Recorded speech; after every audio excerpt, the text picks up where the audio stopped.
నేను ఒక రోజున ఒక కుటుంబస్తులు విందుకు పిలిస్తే వాళ్ళ ఇంటికి వెళ్ళాను. వాళ్ళు చాలా బాగా చూశారు నన్ను. అందరూ ప్రార్థన చేయించుకున్నారు. కానీ ఆ ఇంటి ఆ యజమానురాలు అనింది, ఏసన్న గారు, అక్కడ మా పెద్దబాబు ఉన్నాడు ఆ గదిలో, ప్రార్థనకు రమ్మంటే రావట్లేదు, మీరు వచ్చి కొంచెం చిన్న ప్రార్థన చేయండి, ఆడు బాగుపడతాడు అని ఆ తల్లి కన్నీళ్లతో కోరుకుంది.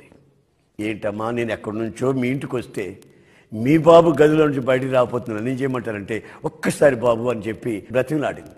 తర్వాత తలుపు తెరిస్తే ఆ గదిలోకి నేను వెళ్ళానండి. వెళ్ళి అబ్బాయిని చూస్తే నాకు భయం వేసింది. ఎందుకు, ఓ మదపగాడిదిలా ఉన్నాడు. ఆ పనికి మాలిన క్యాసెట్లు ఏమో పెట్టుకొని డ్యాన్స్ చేస్తున్నాడు. బాబాబు ఆ క్యాసెట్ లేపనైనా ఏసన్ గారు ప్రార్థన చేస్తారు, ప్రార్థన చేయించుకోరా బాబు అంటే అని చూస్తున్నాడు. వాడి దగ్గర అదో రకమైన వాసన.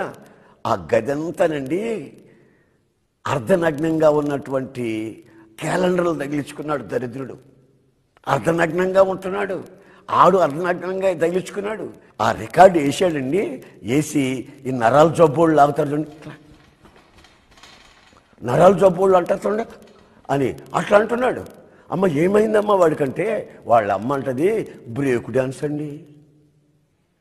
ఇదేం బ్రేక్ డ్యాన్స్రా, గుణం తగిలినలాగా, ఇదేం నరాల జబ్బా వీడికి అనుకున్నాను. నరాల జబ్బా ఏమిటి వీడికి, ఇదేం డ్యాన్స్రా అని అనుకుని మోకరించి బాబు ప్రార్థన చేస్తాను, చేసుకోను బో అన్నాడు. నాకు దడబుట్టింది. సరే ప్రార్థన చేసి, వాడి దగ్గరకు రాకపోయినా ప్రార్థన చేసి, ప్రభు ఈ ఆత్మను రక్షించు, వీడిని బాగు చేయనైనా, ప్రభు ఆ తల్లికి ఆదరణ కలుగు తండ్రి, పెద్ద కుమారుడు తండ్రి అని చెప్పి చిన్న ప్రార్థన చేసి నేను వెళ్ళిపోయానండి. ఒక్క 2 నెలల తర్వాత అనుకుంటాను ఆ అబ్బాయి నా దగ్గరకు వచ్చాడు. అంకుల్ అంటా వచ్చాడు. ఆయన చూస్తే నాకు తేడా, ఎందుకంటే ఆడి రూపమాట ఉంది.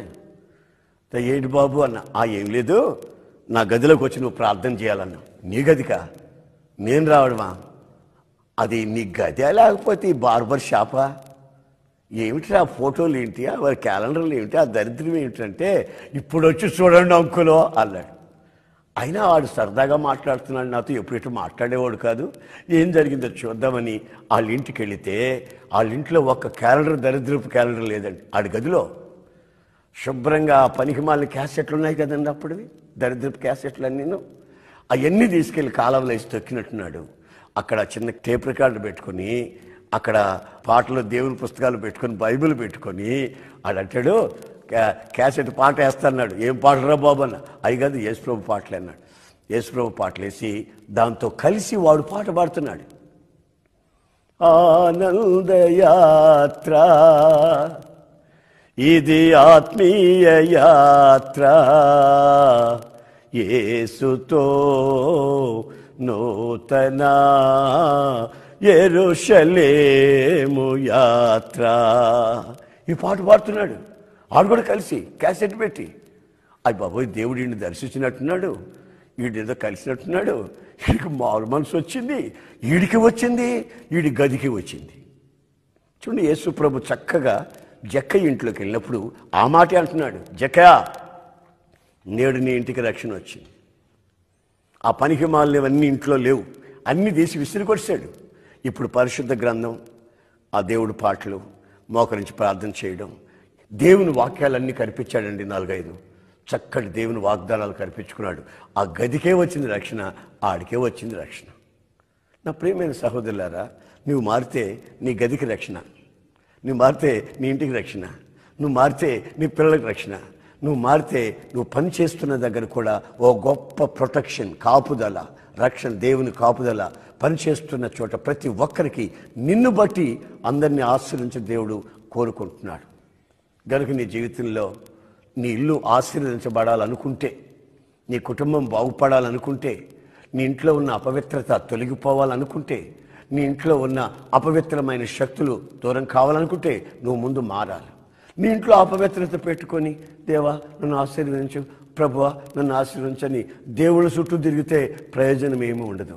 నీ ఇంట్లో ముందు అపవిత్రత తొలగాలి, నీ ఇంట్లో ఉన్న అక్రమమైనటువంటి విషయాలు తొలగాలి, అక్రమ సంబంధాలు తొలగాలి, పరవస్తు ఉండకూడదు. ఎక్కడ అపవిత్రత ఉంటుందో అక్కడ అపవిత్ర ఆత్మ ఉండి ఆ కుటుంబాన్ని నెమ్మది విశ్రాంతి లేకుండా చెడగొడుతూ ఉంటాడు సాతానుగాడు. గనుక మన కుటుంబాల్లో ఆశీర్వాదం ఉండాలనుకుంటే మన కుటుంబంలో మన ఇంటిని, మన వ్యక్తిగత జీవితాన్ని ఒక్కసారి పరీక్షించి ఆ జక్కయ్య వలె మనం పశ్చాత్తాపతులమై ప్రభు వైపుగా వచ్చామనుకోండి, అప్పుడు మనం ఆశ్రయించబడతాం. ఒకసారి యేసు ప్రభు దారిని నడిచిపోతున్నాడండి. నడిచిపోతూ ఉంటే ఒక సమాజ మందిరపు అధికారి యాయీర్ అనే ఒక వ్యక్తి వచ్చి యేసుక్రీస్తుని బ్రతిమలాడాడు మా ఇంటికి రమ్మని. ఎందుకంటారా? వాళ్ళ అమ్మాయి చావు బ్రతుకుల మధ్యలో ఉంది. బ్రతిమలాడాడు. సరే వెళదామని యేసు ప్రభు ఆ ఇంటి వైపుగా వెళుతున్నాడండి. ఇంటి దగ్గరకు వచ్చిన తర్వాత ఎవరో ఇద్దరు వ్యక్తులు వచ్చి, యాయీరు, ఓ సమాజ మందిరపు అధికారి, ఎందుకు ఈయన గారిని తీసుకొస్తున్నారు మన ఇంటికి? నీ కూతురు చనిపోయింది అని చెప్పారు. అప్పుడు ఆయన గొల్లుమని ఏడ్చాడు. అయితే యేసు ప్రభు ఏమన్నాడు తెలుసా? సమాజ మందిరపు అధికారి, విశ్వాసం మాత్రము ఉంచు, నమ్మిక మాత్రం ఉంచు, నీ కుమార్తెని నిద్రలో నుంచి నేను లేపుతాను. అయ్యా, నిద్రలో నుంచి లేపుతాను అంటున్నారు ఏంటి బాబు?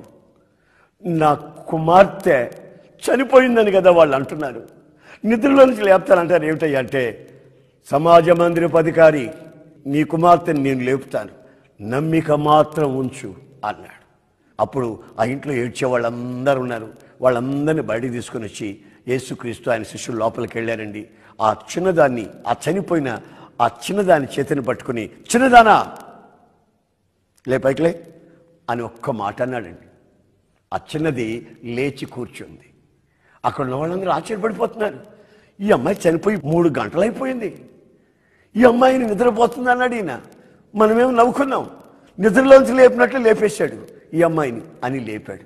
లేచి కూర్చుందండి. అంటే అర్థం ఏంటంటే, మరణము విలయతాండవమాడుతున్న ఆ కుటుంబంలో జీవాధిపతి యేసయ్య ప్రవేశించిన వెంటనే అక్కడ మరణం నిరర్ధకమైంది, జీవము అక్షయత వెలుగులోనికి వచ్చింది.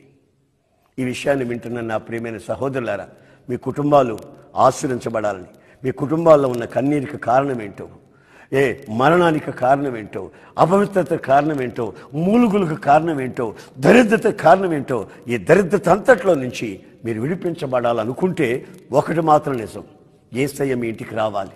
ఆయన మీ ఇంటికి వస్తానని ఆశిస్తున్నాడు. నీవు ఆయన్ని పిలవాలి, తప్పక వస్తాడు. మీ కుటుంబంలో ఉన్నటువంటి ఆ శాపాన్ని, తరతరాల శాపాన్ని, ఇప్పటిది కాదండి, తరతరాల శాపాన్ని మీ కుటుంబంలోంచి విడిపిస్తాడు.